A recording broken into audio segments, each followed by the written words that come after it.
आला हजरत लिखते हैं कि लम याति नजीरु कफी नजरिन मिसले तुनशुद पैदा जाना। लम याति नजीरु कफी नजरिन मिसले तुनशुद पैदा जाना। जग राज को ताज तुरे सरसू है तुझको शहे दूसरा जाना। जग राज को ताज तुरे सरसू है तुझको शहे दूसरा जाना। आना फी अतशिम व सखा का आतम अय गैसुए पाक अय अब्रे करम। बरसन हारे रिमझिम रिमझिम दो बूंद इधर भी गिरा जाना। बरसन हारे रिमझिम रिमझिम दो बूंद इधर भी गिरा जाना।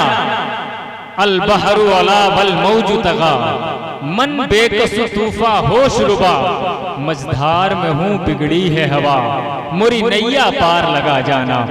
मझधार में हूँ बिगड़ी है हवा मोरी नैया पार लगा जाना। बस खामे खाम नवाए रजा न ये तर्ज मेरी न ये रंग मेरा। इरशाद अहिब्बा नातिक था नाचार इस राह पड़ा जाना। इरशाद अहिब्बा नातिक था नाचार इस राह पड़ा जाना। हजरात मैंने ये शेर इसलिए पढ़े कि जाहिर से बात है ये शेर अल्लाह के रसूल की बारगाह में मकबूल शेर है और ये कलाम भी कलामुल इमाम का है जिसकी मोहब्बत की पहचान पूरे आलम में बनी हुई है। शायर कहता है कि अर्श आजम का वो मेहमान लिए बैठी है। अर्श आजम का वो मेहमान लिए बैठी है यानी वो मजहरे रहमान लिए बैठी है। अर्श आजम का वो मेहमान लिए बैठी है यानी वो मजहरे रहमान लिए बैठी है। बीबी मरियम को मिले साहिबे इंजील मगर आमिना गोद में कुरान लिए बैठी है। बीबी मरियम को मिले साहिबे इंजील मगर आमिना गोद में कुरान लिए बैठी है। आमिना गोद में कुरान लिए बैठी है। शेर यूं सुन ले कि बहुत जमाने से हाथ धोकर ये दुनिया पीछे पड़ी हुई है। बहुत जमाने से हाथ धोकर ये दुनिया पीछे पड़ी हुई है मगर तुम्हारा करम है आका की बात अब तक बनी हुई है। बहुत जमाने से हाथ धोकर ये दुनिया पीछे पड़ी हुई है मगर तुम्हारा करम है आका की बात अब तक बनी हुई है। इधर गुनाहों का बोझ सर पर उधर खुदा का जलाल भी है मगर मेरे मुस्तफा की रहमत शफाअतों पर डटी हुई है। मगर मेरे मुस्तफा की रहमत मगर मेरे मुस्तफा की रहमत शफाअतों पर डटी हुई है। मगर मेरे मुस्तफा की रहमत शफाअतों पर डटी हुई है। जाहिर सी बात है मेरे आका की रहमत का नतीजा है वरना हमारा क्या हाल होगा क़यामत के दिन वो तो हम भी नहीं बता सकते हैं। हमें जो हमारा सारा ठेकरा है ना वो नबी की जात पर है।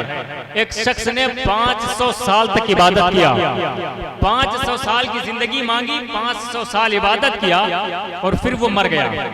मरने के बाद अल्लाह ने कहा कि फरिश्तों जाओ इस शख्स को जन्नत में डाल दो। तो फरिश्ते आए कहा मुबारक हो तुझे अल्लाह ने अपने फजल से जन्नत अता कर दी। सिर्फ फजल पे ध्यान देना अल्लाह ने अपने फजल से तुझे जन्नत अता कर दी। तो उसके दिल का तकब्बुर बोल पड़ा उसके दिल का गुरूर बोल पड़ा कि 500 साल मैंने खुदा की इबादत की रब आज जन्नत दे रहा है तो क्या कह रहा है कि मैं अपने फजल से जन्नत दे रहा हूं।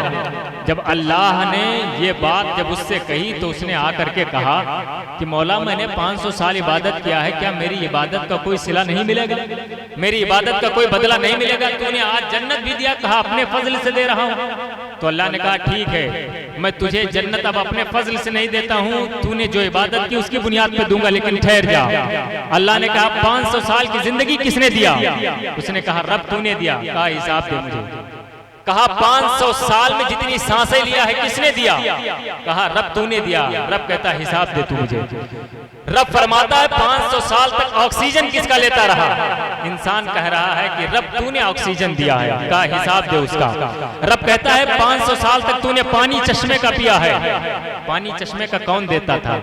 वो कहता है रब तूने दिया है। रब कहता है तू हिसाब दे मुझे।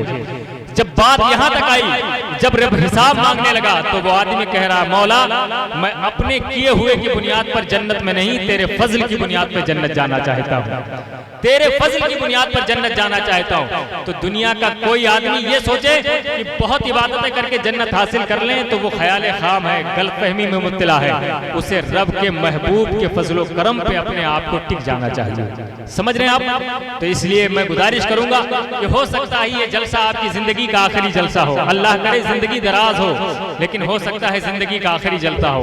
और ये भी हो सकता है अल्लाह इसी जलसे के बदौलत हो सकता है आपको बख्श दे, इसलिए कि अल्लाह अपने बंदों को बख्शने के लिए बहाना तलाश करता है। मैं तो माइल बकरम हूँ, कोई साइल ही नहीं, राह दिखलाएं किसे रहरवे मंजिल ही नहीं।